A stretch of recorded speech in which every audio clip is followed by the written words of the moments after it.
नमस्कार, नेशन 24 में आपका स्वागत है। मैं नीरज। देखिए, अभी बिहार पंचायत खत्म हुआ है और अब यहाँ पे बिहार में मेयर, डिप्टी मेयर, वार्ड पार्षद का चुनाव होना है। तैयारियां शुरू हो चुकी है, चुनाव आयोग कमर कस चुका है, सरकार भी कमर कर चुकी है और सारी प्रक्रिया जो है धीरे धीरे पूर्ण की जा रही है। और जो संभावना जताई जा रही है वो करीब करीब आपको जुलाई में कभी भी चुनाव कराया जाएगा। अभी हम मौजूद हैं छपरा नगर निगम में और हम लगातार छपरा का भ्रमण कर रहे हैं। इसी क्रम में भी हमारे साथ मौजूद हुए हैं मोहम्मद परवेज जी, जो डिप्टी मेयर के पद पर भावी प्रत्याशी के तौर पर खड़े हुए हैं। तो चलिए हम इनसे बात करते हैं और जानते हैं। आपको बता दें कि ये समाज सेवी हैं और करीब करीब 25 सालों से जो है समाज से जुड़े हुए हैं। हर वर्ग के पास जाते हैं, उनकी समस्याओं को सुनते हैं, उनके दुख सुख में शामिल होते हैं और जो भी संभव होता है उनको सहायता करते हैं, उनकी समस्याओं का निदान करते हैं और लोगों के बीच बने हुए हैं। लोग भी इनसे स्नेह प्यार करते हैं और जनता के आह्वान पर ही जो है ये इस बार डिप्टी मेयर के पद पर पहली बार खड़ा हुए हैं।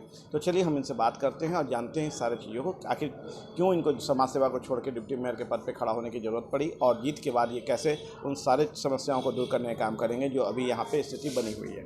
नेशन 24 में आपको आने के लिए जी बहुत बहुत धन्यवाद। सर, मेरा पहला सवाल है कि आप समाज सेवा हैं, लगभग 25 सालों से आप समाज सेवा कर रहे हैं। ऐसे क्या जरूरत आन पड़ी कि आप डिप्टी मेयर के पद पे खड़े होने जा रहे हैं? अभी हम देख रहे हैं कि जो भी पार्षद से चुनकर जो प्रतिनिधि जो हमारे नगर निगम में जा रहे हैं, या 25 सालों से हम यही देखते आ रहे हैं कि वादे तो बहुत बड़े बड़े लोग करते हैं इलेक्शन के वक्त, लेकिन चुनाव होने के बाद जब वो जीत जाते हैं और जब नगर निगम में जब ये छपरा नगर परिषद हुआ करती थी, अब तो नगर निगम हो गया है, तब से अब तक किसी भी वादे का जो है पूरी तरह जो है उसको निभाया नहीं गया। छपरा आज से 25 साल पहले जो था आज भी वही यथा स्थिति बनी हुई है। छपरा में सबसे बड़ी प्रॉब्लम है वाटर लॉगिंग। हर जगह जल जमाव, चाहे जिस वार्ड में चले जाइए, कोई भी मास्टर प्लान से काम नहीं हुआ। मास्टर प्लान के लेकर पैसे बहुत आए, पैसे का मंदरबाट बहुत हुआ, लेकिन काम सही नहीं हुआ। सफाई का काम देख लीजिए, मशीनें आती हैं, पैसे ये कर पास किए जाते हैं, मंदरबाट होता है।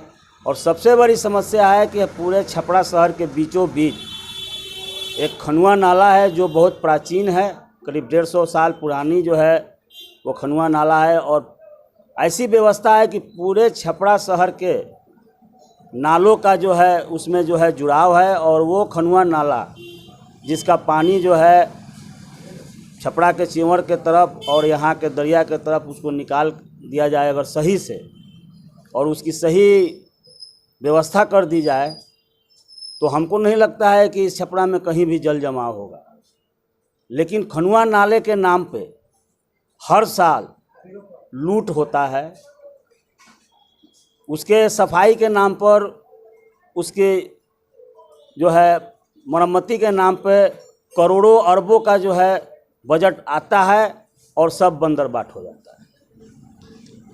और यहाँ के लोग बहुत ही परेशान हैं, चाहे रोड की समस्या हो, पानी की समस्या हो, टैक्स की समस्या हो। टैक्स तो बढ़ते जा रहे हैं। जब आज से 20 साल पुराने जो टैक्स थे उससे कम से कम 10 गुना 15 गुना बेसी टैक्स हो गए। अभी फ़िलहाल जो है 4 दिन पहले वोट की मीटिंग हुई, उसमें भी टैक्स बढ़ाने की बात हुई। तो टैक्स बढ़ाते चले जा रहे हैं, सुविधा कुछ नहीं, सुविधा नदारत। देखिए, आपको बता दें कि डिप्टी मेयर साहब मोहम्मद परवेज जो हैं पहली बार एक मतलब बहुत ही सही बात बोले हैं कि एक पुल की बात सामने आ रही है जिसको लगातार काफ़ी लंबे समय से वो ख़राब है, वो बुरी स्थिति में है और उसके लिए पैसा फंडिंग भी हो रही है, पर वो पैसा कहाँ जा रहा है, किनके द्वारा उसको लूटा जा रहा है, ये बता पाना मुश्किल है, क्योंकि उसका अभी तक मतलब कि उसका बेहतर समाधान नहीं हुआ है, जिस कारण से लोगों को परेशानी का सामना करना पड़ा और वो मुख्य मार्ग में है ना? जी जी, मुख्य मार्ग में है, मुख्य मार्ग में है वो, और वहाँ से प्रतिदिन सैकड़ों हज़ारों की संख्या में लोग का आना जाना है। और भगवान ना करे ऐसा कुछ भी अनहोनी हो जाए तो इसका खामियाजा कौन भुगतेगा? क्या नगर निगम या वैसे पार्षद या वैसे कमिश्नर मेयर जो इन चीज़ों का लेखा जोखा तो लेते हैं, पास तो कराते हैं, पर उसका निर्माण नहीं करवाते हैं। सर, जीतने के बाद क्या सोचे हैं, कैसे कैसे इन सारी चीज़ों को पूरा करेंगे? मैं एक छपरा की सबसे महत्वपूर्ण लड़ाई लड़ रहा हूँ छपरा शहर के 5 मौजा है, जो करीमचक मौजा है, सलेमपुर मौजा है, दहियावा मौजा है, मौना मौजा है और दौलतगंज मौजा है। इसको 2017 में जो कार्यरत यहाँ पे जो डीएम महोदय थे, उन्होंने ये 5 मौजा को पता नहीं कैसे आधार पर कैसे उन्होंने जो है टोपोलैंड असर्वेक्षित घोषित कर दिया। ये पूरी ज़मीन जो है जहाँ आप बैठे हैं वो और जितनी आप मार्केट देख रहे हैं सबको उन्होंने दे दिया कि ये सरकारी ज़मीन है, इस पर ये लोग अवैध कब्जा किए हुआ है। जबकि इस ज़मीन की 1898 में सर्वे हुआ है। उसके पहले सभी लोगों को जो है ये ज़मीन जो है उस समय की जो फिरंगियों की सरकार थी, जो उस समय सरकार ब्रिटिश सरकार थी, उन लोगों ने बंदोबस्त किया है ज़मीन को और उसी आधार पर जो है इसका दखल कब्जा चला आ रहा है लोगों का। उसी आधार पर 1898 में सर्वे हुआ, उसकी खतियान बनी और उस खतियान में जो उस समय जो थे वहाँ पे कब्जाधारी उनके नाम पर जो है खतियान तैयार हुआ। और 1898 के बाद जो 2016-17 में 1916-17 में जो सर्वे हुआ, तो 1916-17 में सर्वे जो हुआ उस समय ये 5 मौजा का सर्वे नहीं हो पाया। अब क्यों नहीं हो पाया ये तो सरकार बताएगी, लेकिन जहाँ तक उसकी बात है कि ये सरकारी ज़मीन है तो ये बिल्कुल गलत और निराधार है। ये जितने भी इस पर जो है आज रैयती लोग जो रह रहे हैं उनके पास 150 साल से उनका रहने का जो है म्यूनसिपैलिटी का रेंट रसीद है, उनके बैनामा का कागज़ है। कुछ लोगों के पास 1895 का बंदोबस्त कागज़ है, खतियान का कागज़ है, उस समय से 150 साल से टैक्सेशन का कागज़ है, सब चीज़ है। और उसके बावजूद अभी इसकी हम लड़ाई लड़ रहे हैं। इसकी लड़ाई हम हाई कोर्ट में भी लड़ रहे हैं और यहाँ के जो है जिला लोक शिकायत निवारण पदाधिकारी के यहाँ भी हमने मुख्यमंत्री जनता दरबार में हमने दिया था, तो यहाँ ट्रांसफ़र हुआ है, उसमें भी हम लड़ाई लड़ रहे हैं। सरकार के पास कोई जवाब नहीं है, लेकिन जबरन हो रहा है कि इसी रिलेटेड जो है जो डबल डेकर पुल बन रहा है उसकी मुआवजा भी नहीं लोग दे रहे हैं। तो इसकी लंबी लड़ाई हम लड़ रहे हैं। इसकी लड़ाई और जारी रखेंगे और इसकी तो जो है जब तक सरकार जो है हमारी बातें नहीं मानेगी तब तक ये जो है हम लड़ाई जारी रखेंगे। और 5 मौजा के जो कि हज़ारों में नहीं लाखों में जो घर हैं उस पर जो है अभी तलवार लटकी हुई है, उसकी लड़ाई चाहे हम सुप्रीम कोर्ट तक लड़ें, लेकिन इसको हम लड़ाई लड़ेंगे और यहाँ के लोगों को सम्मान दिला कर रहेंगे। चलिए, लड़ाई लड़ते जाएंगे, जारी रखेंगे और जब तक सम्मान लोगों को यहाँ का नहीं मिल जाता तब तक ये लड़ाई से पीछे नहीं हटेंगे। चुनाव की प्रक्रिया इस बार बदल गई है, पता होगा आपको। तो इस बार जब जनता के बीच जा रहे हैं तो कैसा अनुभव हो रहा है और कैसा सहयोग मिल रहा है? हमारे पास जब जैसे ही सरकार की ये बात आई कि जो है इस बार मेयर डिप्टी मेयर का चुनाव जो है जनता करेगी, तो हम तो 25 साल से लगे हुए हैं जनता की सेवा में। तो सारे वार्ड से लोग जो है हमको जो है संपर्क करना शुरू हो गया कि सर आप लड़िए लड़िए लड़िए। तो हमने कहा कि भाई लड़ेंगे, लेकिन निस्वार्थ लड़ेंगे। ऐसा नहीं है कि जो है हम पैसे के लिए लड़ेंगे या वहाँ पे जो बंदरबाट हो रही है उसके लिए लड़ेंगे। तो हमने सोचा कि अगर मेयर के लिए लड़ाई लड़ते हैं तो लोग सोचेंगे वो पैसे के लिए बंदरबाट के जो होता है उसमें शेयर के लिए लड़ रहे हैं। हमने कहा कि मैं मेयर की लड़ाई नहीं लड़ूंगा, मैं डिप्टी मेयर की लड़ाई लड़ूंगा। मैं डिप्टी मेयर पर भी बैठ के वहाँ पे बैठ के निस्वार्थ लोगों की सेवा कर सकता हूँ। जो वहाँ बोर्ड में जनता के खिलाफ कोई अगर प्रस्ताव आता है तो उसके खिलाफ मैं आवाज़ उठा सकता हूँ। तो सभी जनता की राय से और सभी जनता के आग्रह से हमने जो है फैसला लिया कि मैं लड़ूंगा और मेयर का नहीं, मैं डिप्टी मेयर का चुनाव लड़ूंगा। इसीलिए इन्होंने तय किया कि मेयर का चुनाव नहीं लड़ना है, डिप्टी मेयर का चुनाव लड़ना है, क्योंकि निस्वार्थ भाव से वहाँ बैठ के जो भी समस्या है उसको दूर करने का काम करेंगे। और यदि ऐसा कुछ भी समझ में आता है जो कि पैसों के लेन देन कमीशन होती है उससे रोकने का काम करेंगे। भ्रष्टाचार चरम पे है, ये आप भी जानते हैं, उसको रोकने का काम कैसे करेंगे आप पद पे रहते हुए? भ्रष्टाचार चरम पे है। देखिए, गांधी जी भी जो है अकेले ही चले थे, लेकिन अच्छे काम करते गए और लोग जुड़ते गए। ऐसे नहीं है कि भ्रष्टाचार के खिलाफ यहाँ लोग आवाज़ उठाने वाले नहीं हैं। भ्रष्टाचार से सारे जनता त्रस्त है और वो देख रही है कि कोई ऐसा चेहरा मिले जो हमारी समस्या उठाए और हम उसके पीछे चलें। लेकिन अभी तक उसको कोई ऐसी चेहरा मिला नहीं। वादे तो करके सब लोग गए, लेकिन जाने के बाद बदल गए। तो मेरे ऊपर उन लोगों ने विश्वास किया है और मैं ये वादा करता हूँ और उनको उम्मीद दिलाता हूँ कि मैं इस डिप्टी मेयर में जीतूँ या न जीतूँ वो अलग बात है। मैं भ्रष्टाचार के लिए 25 साल से लड़ता रहा हूँ और आज भी लड़ रहा हूँ और लड़ाई जारी रखूँगा। और हमको जनता का सहयोग भी मिलता है, ऐसी बात नहीं है, उनके स्नेह से, उनके सपोर्ट से। और मैं बहुत सा जो है गलत कामों को हमने रोकने में कामयाब हुए हैं। अभी हम जो है जल नल योजना में भी जो है भ्रष्टाचार हुई है कि जहाँ पे 90% जो है पाइप बिछ गया, 90% घरों में पानी नहीं जा रही है।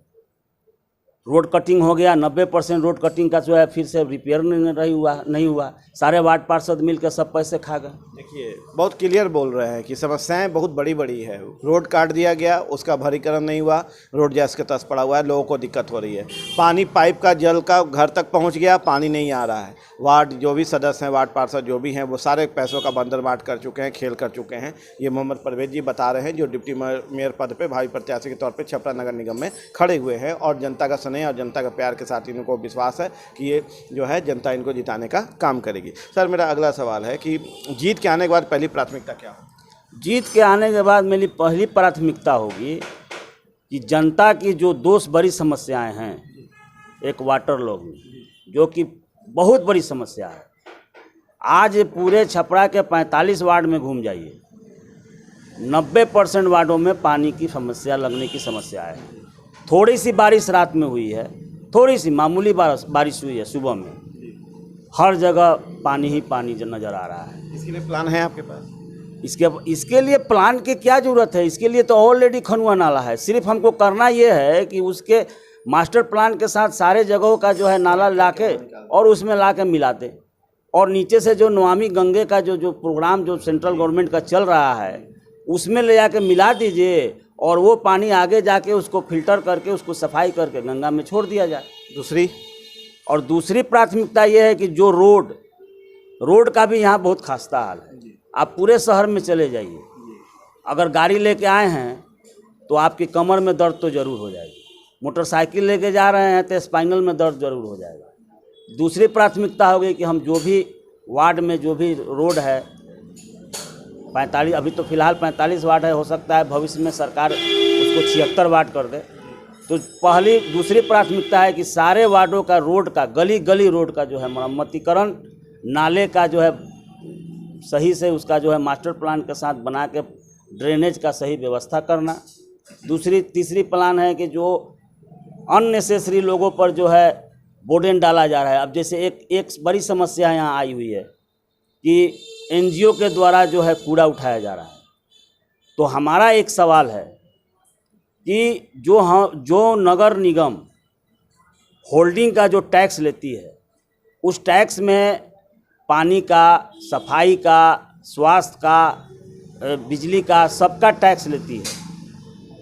तो सारे टैक्स लेने के बाद आप जो एनजीओ लगा रहे हैं उसको एक्स्ट्रा अभी आदेश हुआ है कि एक्स्ट्रा पर घर से 30 रुपया मंथली, 1 रुपया प्रतिदिन, 1 रुपया प्रतिदिन, और दुकान से 50 रुपया मंथली एक्स्ट्रा लेना है। तो मेरा सवाल है कि जब टैक्स ले रहे हैं तो टैक्स में तो सब ले रहे हैं, सफाई का भी ले रहे हैं, स्वास्थ्य का भी ले रहे हैं, पानी का भी ले रहे हैं, हर जब ले रहे हैं तो ये एक्स्ट्रा क्यों? ये कहाँ का प्रावधान है? मुद्दे सच में बड़े बड़े हैं कि जब पैसा टैक्स के रूप में हम लोग प्रदान करते ही हैं, सरकार को देते ही हैं, और जब हम सारा कुछ दे रहे हैं तो फिर एनजीओ के माध्यम से 30 रुपये लेने का कारण क्या है, ये इनको समझ में नहीं आ रहा। इन सारे मुद्दों को लेकर जनता के बीच ये दौरा कर रहे हैं। सर अंतिम सवाल हमारा होगा कि क्या संदेश देना चाहिएगा आप छपरा नगर निगम के लोगों को अपने प्रत्याशी के तौर पर? मैं छपरा नगर निगम के लोगों को यही संदेश दूंगा कि अपने मतदाता का जो आपको ताकत दिया है मत देने का, उसका सही प्रयोग करें, जात धर्म में न फंसे, सही प्रत्याशी का चुनाव करें और सही जगह वोट दें जो आपके दुख दर्द का साथी हो, किसी के छलावे में ना आए। चलिए, तो इन्होंने बहुत स्पष्ट ढंग से अपनी बातों को रखे हैं और उन्हें कह रहे हैं कि भाई पहली बार वोट करने का मौका मिला है मेयर और डिप्टी मेयर के लिए, तो एकदम तय करें कि बेहतर को चुन के लाना है। जैसे आप विधायक में और एमएलसी में चुन के लाते हैं, तो ये एकदम से तय है कि आप बेहतर लोग को चुनिए, वोट करिए। वोट सही ढंग का चुन के लाएंगे तो ही विकास संभव है, नहीं तो भ्रष्टाचार चरम पे रहेगा और जो विकास के लिए सरकार की योजनाएं आती है वो ना आपके घर तक पहुंचेगा, ना वो योजनाओं का लाभ आप तक मिल पाएगा। आप देखें नेशन 24।